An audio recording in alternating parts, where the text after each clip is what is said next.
Ahora dicen por acá, parodia del culto del sol. La religión cristiana es una parodia del culto del sol en la que ponen a un hombre al que llaman Cristo en el lugar del sol y le rinden la misma oración que originalmente se le rindió al sol. Entonces, todos estos simbolismos, la numerología, el tiempo en el año, que es muy importante, que viene como codificado en los simbolismos de la Biblia y otras escrituras, te dicen que es el sol lo que está haciendo esto, ¿no? Pero visto desde el punto de observación del mar Mediterráneo, que quede claro, para aquellos que nos siguen del sur, toda la gente de Chile, de Argentina, de Uruguay, de Brasil, que están en el hemisferio sur, Ecuador también, que Ecuador tiene Paraguay, todas esas partes del sur, esto no calza. Esto no va a calzar porque fueron observaciones hechas por todas las culturas que están en el Mediterráneo. Entonces esta imposición del norte no funciona en el sur. De ahí que tenemos a los incas haciendo algo parecido, pero al revés, donde el día que se le daba más importancia era el día del solsticio de invierno, que en el sur es cuando en julio, en junio, el 21 de junio, ¿no? Entonces, claro, el culto al sol desde el punto de vista nortecentrista, que quede claro eso. Ahora, seguiremos acá con esta parte, ya para la parte 2, la historia de Jesús a través de los ojos de la astrología. Ahora dirigimos nuestra atención a la historia de Jesús y sus muchas correlaciones con la astrología, muchas, yo diría demasiadas, especialmente su simbolismo y alegoría solar. También encontramos que estos temas astrológicos subyacentes no son exclusivos de la historia de Jesús, sino que son compartidos por las historias de vida de otros salvadores solares. Esta es una persona cristiana que también es astrólogo, que nos está escribiendo eso, por eso nos parece un material muy enriquecedor de compartir. Otros salvadores solares, de ahí que hemos hablado de que esto es un arquetipo. Si se habla de un Mesías, ¿no? Pues debería haber un Cristo, debería haber un anticristo. Cristo, anticristo, son arquetipos, ¿no? Muchas personas llenarán las características de un Salvador y de un Cristo, ¿no? Y muchas personas llenarán las características de un anticristo, ¿no? Pero siempre se ha hablado como que solamente una persona. No, esto es una pluralidad de un solo arquetipo, que es la parodia solar, ¿no? Como Krishna, a quien se le ha llamado el Cristo de la India. También hay que recordar que la reverencia por el sol era central en la tradición helenística, en la que el dios Sol Apolo y su hijo Asclepio, el dios de la medicina, encarnaban arquetipos solares. Repasaremos la historia de Jesús de principio a fin, tal como está registrada en los evangelios cristianos, mostrando el simbolismo astrológico y las correspondencias para cada hito o evento crucial de la vida, la gran medida en que la historia de Jesús se insinúa con simbolismo y alegoría astrológica bien puede sorprenderlo a usted, especialmente si es nuevo en la astrología o no es un astrólogo capacitado.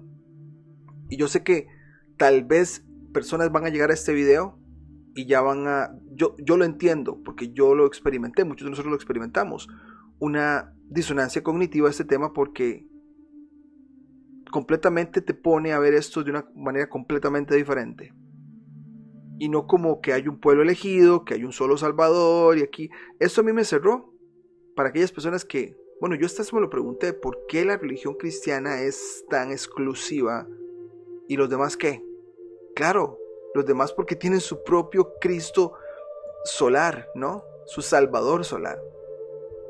Y muchos han dicho, es que le robaron, los cristianos le robaron, o la cristiandad o el catolicismo le quitó esto, lo tomaron de los egipcios, ¿no? Y para nosotros, no es que quién le quitó, esto se recicló ahí en el Mediterráneo de alguna manera, donde el culto estelar era el principal, y después se distribuyó a todas estas culturas y cada cultura le dio pues sus nombres. Pero decir que una lo tomó de la otra es una colección ahí de información, ¿no? Entonces dice por acá, la natividad de Jesucristo. Según la tradición cristiana, Jesús nació el 25 de diciembre, fecha del antiguo solsticio de invierno romano. Ahora sabemos que el solsticio de invierno real ocurre alrededor del 21 de diciembre. Pero durante 3 días y 3 noches, el sol parece estar quieto, y no hasta la mañana del 25 de diciembre, que los días suavemente comienzan a alargarse, que indica el nacimiento o renacimiento de la luz solar, como dice el prólogo del Evangelio de Juan. La luz resplandeció en las tinieblas y las tinieblas no pudieron vencerla. Ahora espérate, ¿cuántas veces, por lo menos nosotros que venimos de esa programación religiosa, leemos esto y nos estamos imaginando algo literal de un personaje? Si la luz del sol resplandeció en la oscuridad del día más oscuro de la noche en el norte, que viene siendo por ahí del 21-25 de diciembre, y las tinieblas no pudieron vencerla porque después de 3 días vuelve a rebotar la luz y empezamos de nuevo a dar luz en los países o en las zonas geográficas donde el equinoccio de invierno se da en diciembre. Esto al sur no calza porque debería ser en junio, ¿no? Como lo hacían los incas. ¿Ok? Ahora, la Nochebuena o la noche del 24 de diciembre es tradicionalmente considerada la noche más larga del año. Y en alemán se llama, vamos a ver si la decimos bien, Heiligenacht, o Noche Santa, porque en su profunda oscuridad renace la luz solar. En la época romana, el solsticio de invierno marcaba la fiesta de las Saturnales, que yo sé que o Saturnalias, ¿no? Que hay mucha gente que hasta que saca las uñas así de gato, ¿no? Cuando escucha, oh, Saturnalia, Saturno, sí, estamos de acuerdo, pero es donde tenemos que dejar esto, pensar de una manera como a cabeza fría, ¿no? Bueno, ¿qué connotación astrológica hay en esto? Llamadas así debido a la entrada del sol en el signo de Capricornio. ¿Por qué? Porque el 21 de diciembre es el mes zodiacal de Capricornio. Y es el mes o el día donde en las latitudes, eso es completamente aplicado a lo que ya hablamos en el canal. ¿Por qué hay trópico de Capricornio? Esto está conectado aquí. Alguien se preguntará, pero ¿cuál es la conexión entre religión, astrología y mapas? Muchísima, demasiada. Porque el sol en la latitud 23,5, ya sea en este caso en Capricornio, en el 23,5 del norte, de hecho el 23,5 en el sur, porque es Capricornio, esas latitudes ven el 21 de diciembre el sol completamente cenital, a 90 grados sobre sus cabezas. Más para allá del 23,5 no lo pueden ver cenital, y por eso es que está la marca del trópico de Capricornio en los mapas, que te va marcando las latitudes que van a ver el sol de una manera cenital, 90 grados sobre sus cabezas, en ese mes que es el mes de Capricornio, y por ende nunca va a cambiar el trópico de Capricornio ni nunca va a cambiar el trópico de Cáncer. Acá te está diciendo que para el norte Capricornio sería el punto donde el sol se deja de ver y se queda como en la misma posición y después resucita, ¿no? Y como Capricornio, van a ver que a nivel astrológico los 7 planetas visibles pues son regentes o rigen un signo o un mes zodiacal, y en este caso Saturno rige Capricornio, y de ahí las Saturnalias por ahí de diciembre básicamente. Dice por acá, siempre te ponen la narrativa del emperador Constantino, ¿no? Y hay muchos que dicen Constantino aquí, que se convirtió aquí. Sí, ya sabemos. Acá dice que el emperador Constantino hizo proclamar oficialmente la celebración del cumpleaños de Jesucristo como el 25 de diciembre, conocido como Dies Natalis Solis Invicti, o el cumpleaños del sol invencible, porque antes de su conversión al cristianismo, esta conversión al cristianismo ya sabemos que es parte de la narrativa, habría sido partidario del culto al sol invictus.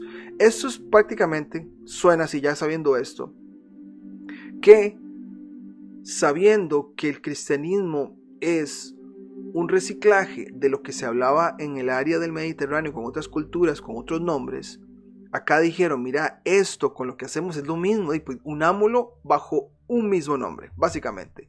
Es lo mismo, pues unámoslo bajo un mismo nombre. Hagámoslo oficial de una manera, ¿no? Los cristianos modernos llaman a Jesucristo la razón de la estación, pero la verdadera razón de la estación que precedió durante mucho tiempo al advenimiento del cristianismo fue el solsticio de invierno y el regreso de la luz solar. Entonces tendría sentido, ¿no? Ellos celebran el solsticio, acá unamos esto, al final es la misma fecha, ¿no? Siempre con nombre diferente, que es lo que se conoce ahora como Navidad, Natividad, todo esto, ¿no? Ahora, El Evangelio de Lucas muestra a Jesús naciendo en un pesebre. Este entorno terroso y rústico es apropiado para la entrada del sol en el signo de tierra de Capricornio. Las características de la alegoría tienen mucho sentido. Un entorno terroso y rústico. Y pónganse a pensar, estamos en el norte, ahorita creo que lo explica, ¿no? Me parece. En pleno invierno, en un pesebre al aire libre, no tiene sentido. Regido por Saturno, un planeta que tradicionalmente se asociaba con condiciones de pobreza y carencia.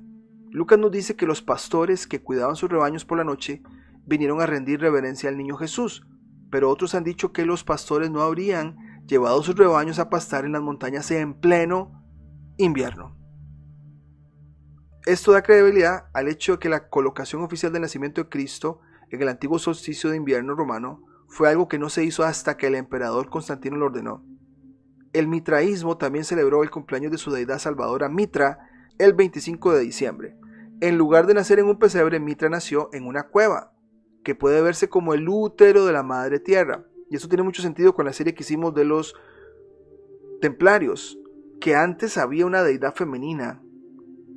Era un matriarcado, si se puede poner así, ¿no? Donde toda la tierra como tal, cielo, corteza terrestre y lo que estaba abajo, el inframundo, todo eso era la madre tierra, ¿no?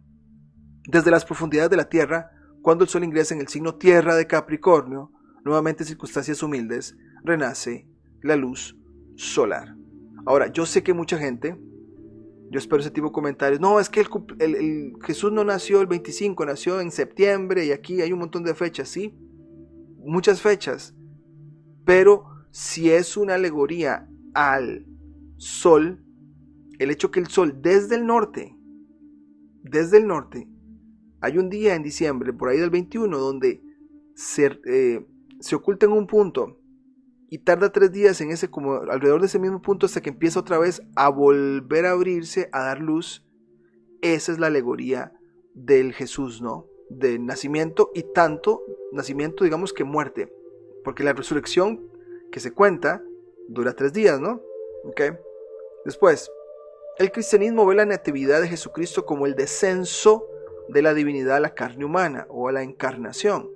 Los astrólogos ven el nacimiento de cualquier persona como un evento sagrado o divino también, como el descenso del alma divina al cuerpo. ¿Ok? Dice, de la divinidad ilimitada asumiendo las limitaciones carnales del tiempo y del espacio, y la situación familiar particular, y las circunstancias karmánicas o kármicas en las que se encuentran y nacen. El libro de Génesis nos dice que el hombre fue hecho a imagen de Dios, y el prólogo del Evangelio de Juan nos dice que el mismo Logos o verbo divino que Jesucristo encarnó es la misma chispa divina que ilumina el corazón de cada hombre. Cada alma viene al mundo como un regalo de Dios. Acordémonos que ese señor se declara cristiano con conocimientos astrológicos, y de ahí toda esta descripción que nos está dando. Que ilumina el corazón de cada hombre. Cada alma viene al mundo como un regalo de Dios, llena de promesa y de potencial divino. Conscientes de que el cumpleaños oficial de Jesús fue algo ordenado por decreto imperial, muchos astrólogos han sugerido fechas de nacimiento alternativas para Jesús, con sus correspondientes cartas natales, como lo que sienten que fue el verdadero cumpleaños de Jesús. La mayoría de estos mapas se centran en algún evento o configuración planetaria grandiosa o auspiciosa. Aunque hay mucha especulación astrológica sobre el verdadero cumpleaños de Jesús, todavía tengo que ver algún cumpleaños y carta alternativa para Jesús que sea concluyente. Él dice que duda, pero él nos habló de los arquetipos. Quiere decir que sí, probablemente hay un arquetipo de un Jesucristo por algún lado, que cumple las características del arquetipo, ¿no? Alguien que se sale a ser antisistema, genera un movimiento que lo siga, ¿no? Empieza a usar las mismas líneas de predicación, ¿no? Y todo el asunto, la gente le crea. Y después dicen, ok, ¿cuándo fue que nació? Tal día. Entonces su nacimiento es aquel. Entonces, claro, al haber muchos que llenan las expectativas del arquetipo del Salvador, Sol Salvador, pues sí, deben haber cartas de nacimiento o cartas astrales de ciertos nacimientos y ciertas configuraciones. Pero, como esto es una alegoría solar, el solsticio de invierno es el punto que pues se cumple estelarmente esto de la narrativa del nacimiento, resurrección también, ¿ok? Ahora, Belén como lugar de nacimiento de Jesús.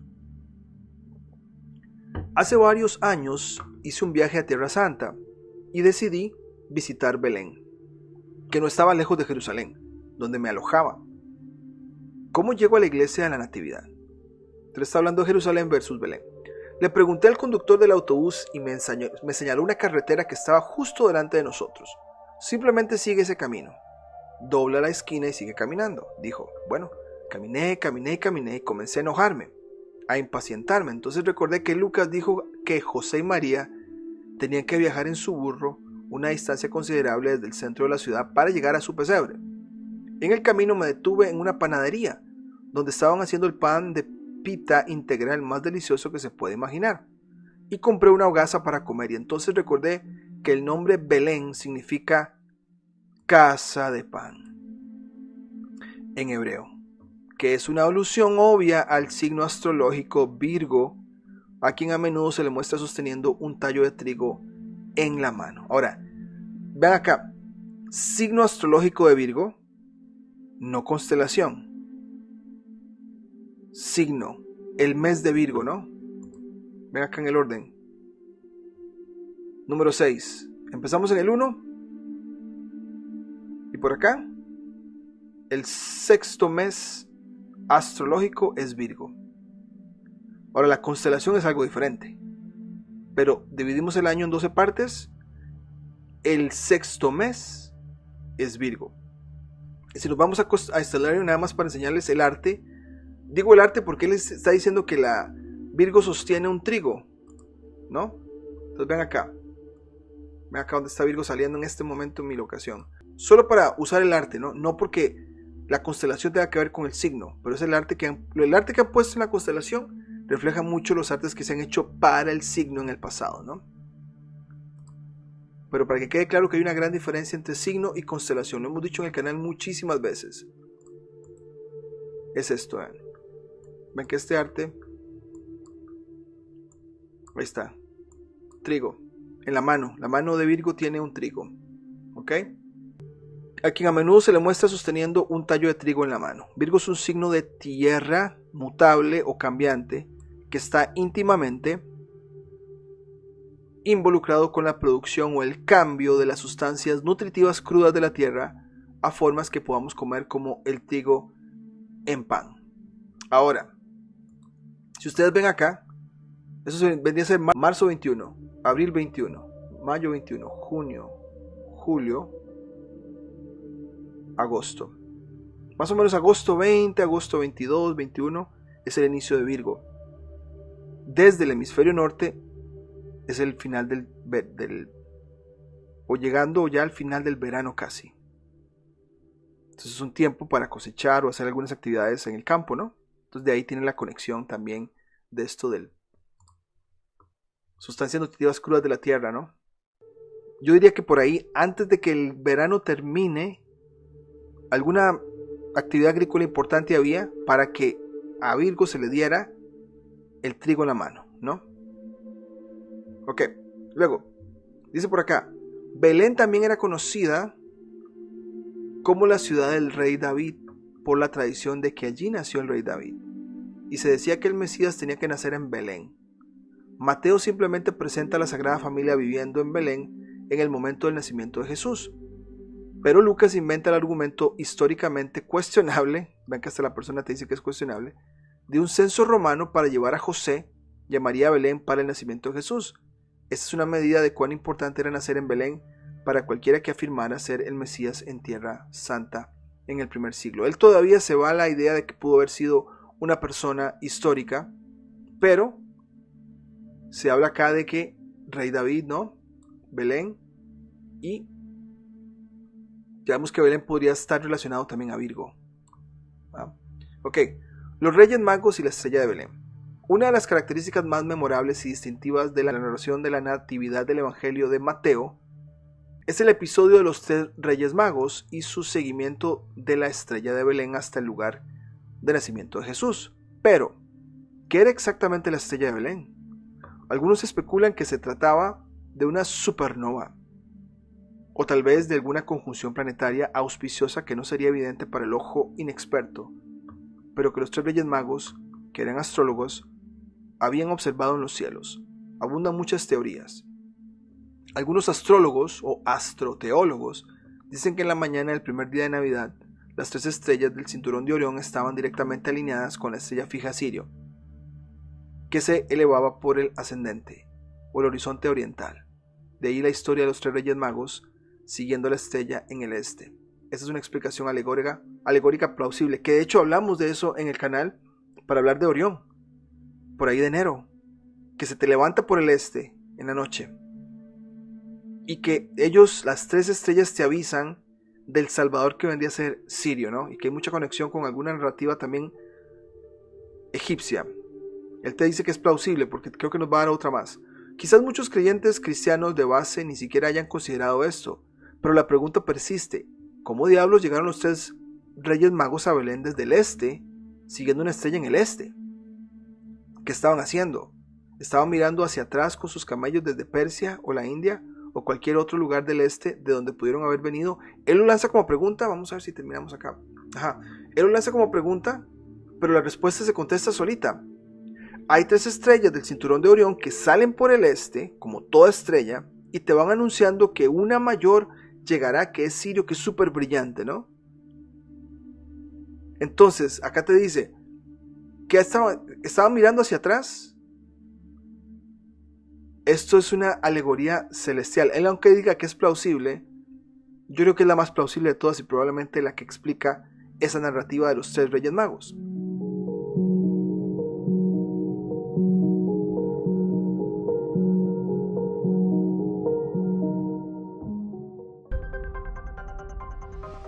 Si te gustó el contenido del canal, no olvides suscribirte, darle campanita para notificaciones. Tenemos el botón de unirse para aquellos que nos quieran apoyar como miembros. Pero por ahora sería todo y nos vemos en la próxima.